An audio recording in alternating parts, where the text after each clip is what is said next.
Hello, my name's Olurotimi Osha. I'm going to be discussing the Hollywood movie concerning the CIA and intelligence. The first one I'm going to be discussing is the 2003 film The Recruit, which stars um, Al Pacino as a veteran CIA operative and instructor, and of course Colin Farrell, who was a CIA recruit.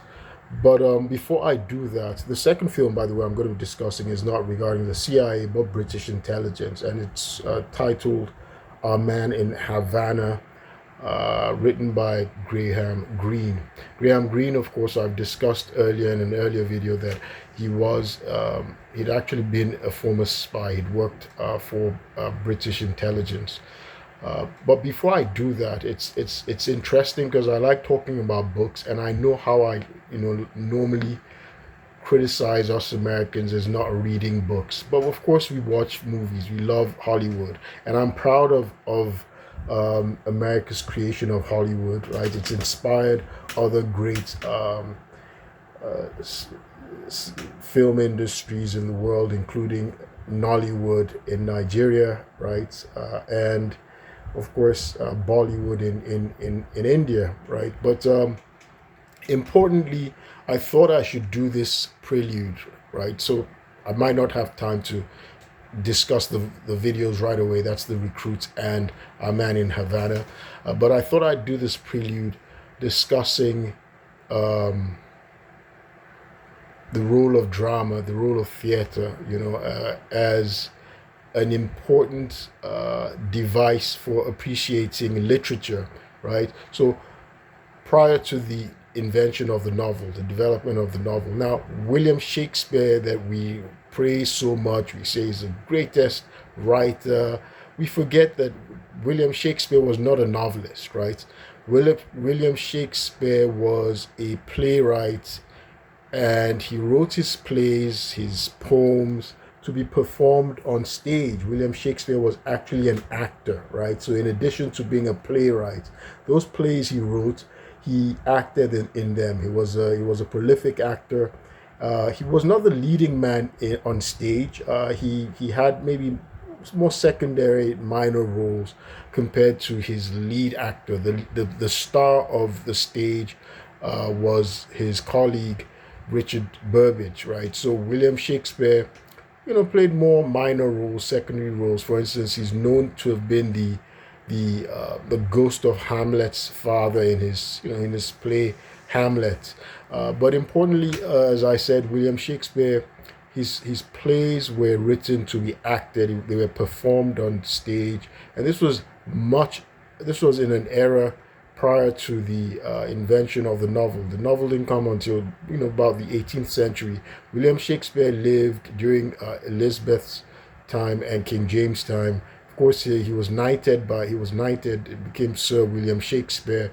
So he lived between the 16th and 17th centuries, right? And of course, the novel hadn't been invented then. But his body of works, of course, is extensive, immense, vast. It was prolific. He wrote about 154 sonnets and longer narrative poems, right? And between 37 to 39 plays consisting of comedies, tragedies, histories. When I say histories, like Julius Caesar, Richard II, I remember. So I read those.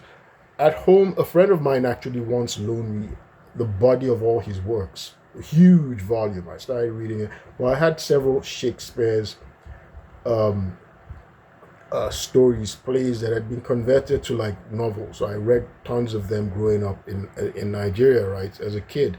Like Timon of Athens that I've mentioned, Hamlet, Richard II, all of those, Taming of the Shrew, Merchant of Venice, Twelfth Night, call it what you will. All these, uh, you know, Midsummer's Night Dream.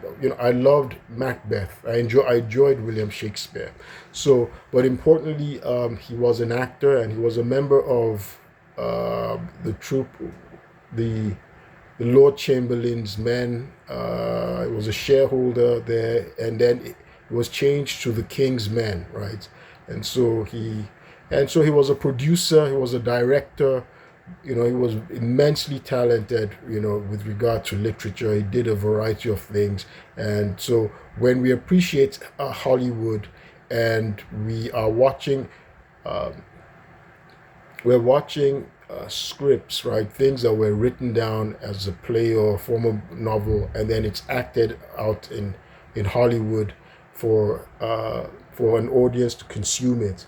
Back then, the audience was live. During the time of William Shakespeare, it was live. If you wanted to appreciate Shakespeare's plays again, you had to go again, pay your money, and watch them live. But they didn't have it wasn't made compact, right? Condensed into a film, a box that you could replay over and over and consume, at your leisure in your own home, or so which we can do today, right? Today we can watch Hollywood's movies over and over and over again, but so it has a more constant, a vaster audience to appreciate these staged performances, right? These staged performances, and more, and it can be recycled innumerable times, right? So Hollywood, we're still appreciating literature and the arts and consume movies in Hollywood. So we just hope that we have great script writers. And like I said,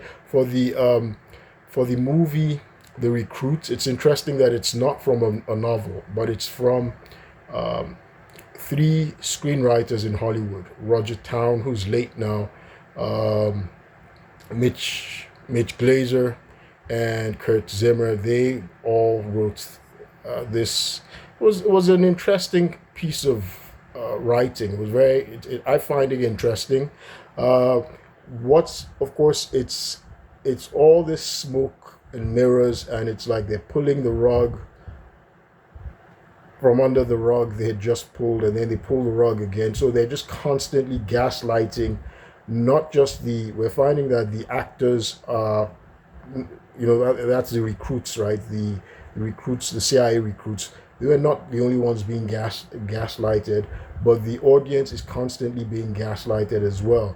And so I'm going to take time and discuss the movie The Recruit. I find it interesting that there are elements, these scripted elements, are present in the case of David Rush, right? David Rush, the CIA fraudster who somehow made it into the CIA. I did an earlier video explaining how, the elements of somebody who was understood to be a mole, who was going through the recruiting process, had fabricated their profile. That's Kayla Moore, who was a love interest of Colin Farrell, who was also a recruit, right? But her profile was ostensibly fabricated, and they let her into the CIA, right, and into the Directorate of Science and Technology, right? So apparently they could monitor her and eventually smoke out her foreign handlers and those controlling her, right, from abroad or whoever they are. So it's interesting that uh, in real life, we're watching how David J. Rush got into the CIA with fabricated credentials, fabricated uh, college qualifications, which he didn't have, fabricated military service, but made it all the way up to the highest level of the CIA as a member of the senior executive service, and then got into the same directorate, science and technology, which the mole was supposed to have entered in the movie The Recruits. So I'm going to stop here and do another video and just give a recount, to narrate the movie, the Recruits. It's kind of very interesting, and so I'm going to discuss that, and I'm going to discuss the other part of the movie. Another movie, right, about somebody in intelligence who concocted a scenario, right, a scenario that he was supposed to be watching a mission, and he was feeding his boss, his controllers, false information, something made up. It was a fraud. Was feeding them false information so they could keep, funneling money to him, and he was misappropriating funds. So, which is also similar again to what David Rush was doing, right? He creates this fake spy program, which is sort of a black box, special access program, right, in the CIA. And so he uses it to funnel money from, for his personal use, while he's defrauding the American taxpayer, the U.S. government. So it's kind of interesting. And so these movies occurred before David Glazer. David Glazer didn't get hired by the CIA until 2009. Recruits was shot in 2003. It was released in 2003, and of course the movie Our Man in Havana, was done, I think, in the 50s, 50s or 60s. I think in the 50s, but it was based on a novel that was written by Graham Greene. My name is Olurotimi Osha. I'll stop this video here and I will discuss the movie The Recruits. Thank you. I'll keep you posted.